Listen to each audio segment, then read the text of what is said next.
welcome back to Weekend Edition. This is Rehash, where we recap the big stories of the week. Starting with you, Ken, what everyone was talking about on Friday. Yeah, this is it's kind of deja vu because it was what they discussed last year during this time. But Senator Brett McCready introduced two pairs of bills regarding salary increases. This follows a survey by Simon Sanchez High School earlier this week, where about 76% of about 1,200 registered voters said that they do not agree with Senator's salary increases. So Bill 201 would decrease senator salary increases to $55,000. That's back to how much they were getting paid back in 2010. And then Bill 202, it would require the repayment of retroactive payments that senators received last year when they got this increase. I think about 400,000 was given in retro to senators. Senator McCready was. This isn't Senator McCready's first time trying to do something like this. Back in his first term, him and Senator Michael Mtiako, they introduced a bill to roll back the salaries to 2010 levels, but they try to make the cuts voluntary instead of mandatory. So they decided to withdraw it. But keeping with this bill, though, Senator Michael St. Nicholas, he introduced a bill just like a couple hours after Senator McCready did it, to cut salaries for everyone, for the governor, lieutenant governor, mayors, and I think all political appointees. And he'll bring them back down. And a public hearing is actually set for both of the bills on Tuesday next week, Tuesday, November 10th, one at 5 and one at 5:30. So we'll see how that goes. And shifting gears, we have very important visitors here on island. Esther, who are they? Well, the Chief Cabinet Secretary for the Japan government, Mr. Yoshihide Suga, arrived on Guam to tour U.S. Military bases here. And the reason why is because he has another hat to wear, in which his job, and he was appointed specifically by the Prime Minister to be the one to oversee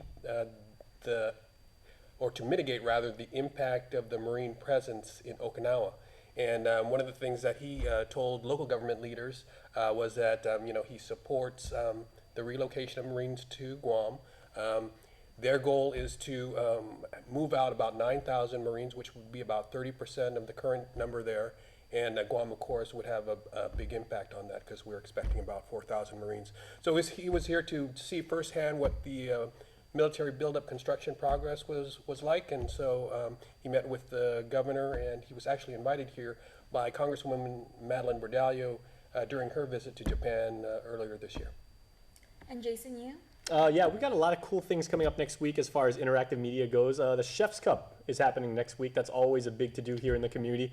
5 chefs have basically corralled their best ingredients, their expertise, their artistry and everything, and they're working with a team of celebrity chefs, each one of them, and they're going to put together an entire meal, and that's going to happen next week at the Sheraton. I cannot wait to be involved with it. This is my first time. I've been fortunate enough to be asked to MC, and it's always a fantastic event, so we're going to have a lot of stuff interactively with that, so make sure to watch for that next week, everybody. Also, we are working on a whole bunch of features for our KUAM News mobile app and the website. So there's going to be a whole bunch of different ways that you can interact with us in a more convenient way. We're working on site performance. Everything's going to load faster. It's going to be really, really cool.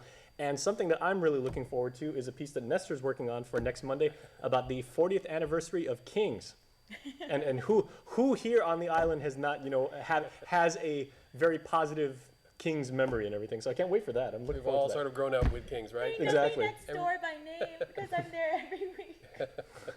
Very nice. It's a part of the culture. I think I would assume that that's a part of your piece and everything. It's an island institution, yeah. What's your favorite thing at King's? The Cobb salad. I always go healthy. Fried rice a la mode. Everybody knows that, yeah. Oh, I ate that last night, and the crisscross chorizo. Oh, crisscross fries. With the pico ranch. The fruity pancakes too. I'm weekly there for the Cobb salad, and then I love the crepes. Oh, of course, yeah. Everyone loves the crepes. Who doesn't love the crepes? But to my stories, this week was it was a fun week for me. I actually had positive stories to report out of my beats. I went to the prison and I hung out with corrections officers and federal agents, and they were learning how to test suspected substances. So if something looks like ice, how to know if it really is ice. So they kind of put on the gloves and they put little samples in, and they broke the glass, and it turns colors if it's tests positive. It'll turn colors. The darker I hear, the more potent it is, or more strong it is. And that was fun. And also out of the court, there's an awesome program that's going to be started up. It's a re-entry court program. The court was awarded $500,000, which is going to be used to help reduce recidivism. And that's when people reoffend. So Guam here has a high recidivism rate. So if you are an offender, it's 68% chance that you will reoffend. So the people in the prison are the people when they get released, they're the same people that end up back in the system. So the court would be doing something about that to keep them out of the system. And that's also interesting because Chief Justice Robert Torres said in his State of the Island address, profiling the island's judicial system, that he said Yes. the recidivism rate is something they're really trying to drive down every single year. Okay. Yeah, and keep people out of the prison, keep crime down. So that's it for Rehash. If you want to send us your news tips, you can email us at reporters@KUAM.com or Facebook message us.